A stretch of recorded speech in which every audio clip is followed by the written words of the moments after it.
Prezados irmãos e amigos, estou voltando para o estudo do Apocalipse com vocês, com muita alegria. Eu sou Salma Pimentel, professora de Bíblia há muitos anos. Já se perde pelo tempo, o tempo que eu comecei. Hoje nós vamos terminar o capítulo 18. Lemos o último trecho do capítulo 18 aqui na Bíblia. Eu espero que vocês estejam com ela aberta para ir seguindo. E depois eu lerei no livro a explicação. Vamos começar agora. O último trecho é do versículo 20 ao 24 na Bíblia. Eu vou começar a ler na Bíblia. Alegra-te sobre ela, ó céu, e vós, santos apóstolos e profetas, porque já Deus julgou a vossa causa quanto a ela.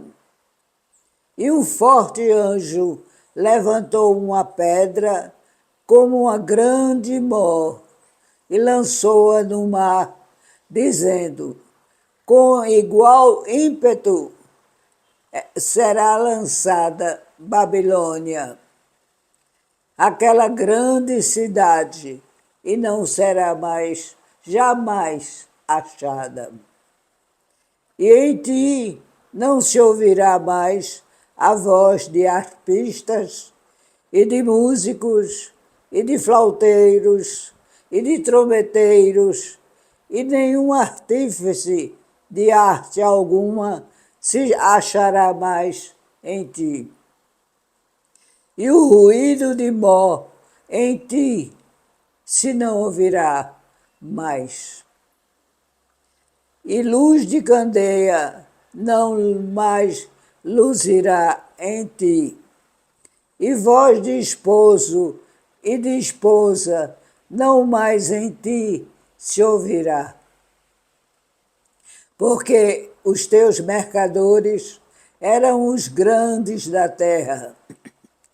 Porque todas as nações foram enganadas pelas suas feitiçarias. E nela se achou o sangue dos profetas e dos santos e de todos os que foram mortos na terra. É até aqui a leitura, terminando o capítulo 18. A queda da Babilônia, finalmente. Vamos ler agora no livro. E ouve-se uma outra voz, agora de júbilo, clamando ao povo de Deus para que se rejubile pela sua justiça. É o profeta João, jubiloso, que se dirige ao céu, aos anjos e ao povo que habita a terra. Santos apóstolos e profetas, a fim de que todos juntos exultem de alegria com a destruição de Babilônia, porque com ela Deus julgou a causa deles. Não é um cântico perverso de vingança, mas o anúncio da justiça divina. Em Deuteronômio 32, capítulo e versículo 43, lemos a maravilhosa profecia feita por Moisés, que se cumpre aqui no fim dos tempos. E ele diz: regozijai-vos, ó nações, com o seu povo, pois o Senhor vingará o sangue dos seus servos. Tomará vingança contra os inimigos e purificará a sua terra e o seu povo. Essa é a profecia de Moisés. Quantos anos? Estamos encontrando neste cântico algo a que não estamos acostumados. Não há palavras de perdão para os inimigos, nem oração por aqueles que os ofenderam e perseguiram. E, por isso, devemos recordar duas coisas. Os homens haviam sofrido terrível e violentamente essa palavra. E ela é a voz da fé. Fé no poder justiceiro e vingador de Deus. João sabia que ninguém está do lado perdedor, estando ao lado de Deus. Nas palavras de exultação do versículo 20, há pouca amargura no nível pessoal. E os inimigos que serão castigados e destruídos são inimigos de Deus e do seu povo santo. Aqui temos que colocar em plano de primeira grandeza a luta de Deus para a sua justiça prevalecer sobre o poder enganador de Satanás. O tempo da tribulação será um período em que o diabo receberá licença para fazer todo o mal que puder e quiser. Ele será encarnado pela besta, que, como ninguém em toda a história humana, executará também os atos mais infames contra os seguidores de Jesus. A sua capital, Babilônia, Roma, embeber-se-á do sangue dos santos mártires. Está em Apocalipse 17, 6. Será um período curto, mas terrível, e a destruição da cidade significará que Deus, o juiz supremo, fez o seu julgamento a favor do seu povo contra a Babilônia. Por isso, esse cântico de vitória, longe de ser um cântico de vingança, é um grito de alegria sem medida. Aleluia! Versículos 21 a 24. E um forte anjo tomou uma pedra. A destruição é descrita aqui e é definitiva. A ação do anjo é simbólica.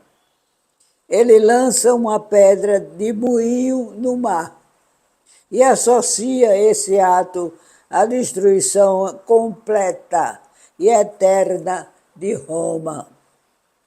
João toma mais uma vez a imagem emprestada a Jeremias, capítulo 51, versículo 64, quando descreve a destruição da Babilônia histórica. A palavra é: assim será afundada a Babilônia, e não se levantará por causa do mal que eu hei de trazer sobre ela. Essa é a palavra. Tudo lá na primeira Babilônia foi destruído. As suas atividades como cidade cessaram. As artes, a música, os negócios, o trabalho dos homens, as coisas comuns do dia a dia, como moer farinha para fazer pão. Segundo a palavra do Senhor, em Jeremias, está escrito: as noites e os dias serão sem vida. Jamais em ti brilhará, nem casamentos alegrarão, nem festas, nem casamentos, nada, a escuridão será eterna. Os casamentos jamais alegrarão as ruas e as casas. Estrabão, um geógrafo grego de 58 a.C., morto entre 21 e 25 depois de Cristo, diz mais tarde que a destruição da Babilônia fora tão completa que ninguém se atreveria a dizer que o deserto em que se havia convertido o seu antigo assentamento havia sido um dia uma grande cidade. Roma há de ser desolada, devastada, aniquilada, do mesmo modo e por razões bem definidas. O seu castigo virá, porque Roma adorava o luxo e vivia de maneira desordenada. E não ligava para as coisas do espírito. Virá porque descarregou sobre os homens suas feitiçarias e pactuou com os poderes das trevas. E virá porque Roma é culpada de derramar sangue inocente dos que aceitaram a Jesus. E está perto o dia da prestação de contas. As suas ruas serão silenciosas, como túmulos nos cemitérios. As suas luzes apagar-se-ão e haverá trevas, e não haverá alegria e nem amor. Esse é o destino amargo da civilização poderosa, que teve o domínio mais longo sobre o mundo, mas não colocou Deus em seu meio e não deixou que ele a dirigisse, porque ela era autossuficiente, autodidata, independente de qualquer domínio que não fosse o seu próprio. E aqui nós terminamos o último versículo concernente ao capítulo 18, a destruição da Babilônia. Aleluia! A vingança de Deus sempre virá, de uma maneira ou de outra, mas podem esperar. O plano dele já foi feito desde o princípio do mundo e ele será concluído de qualquer maneira. Aleluia!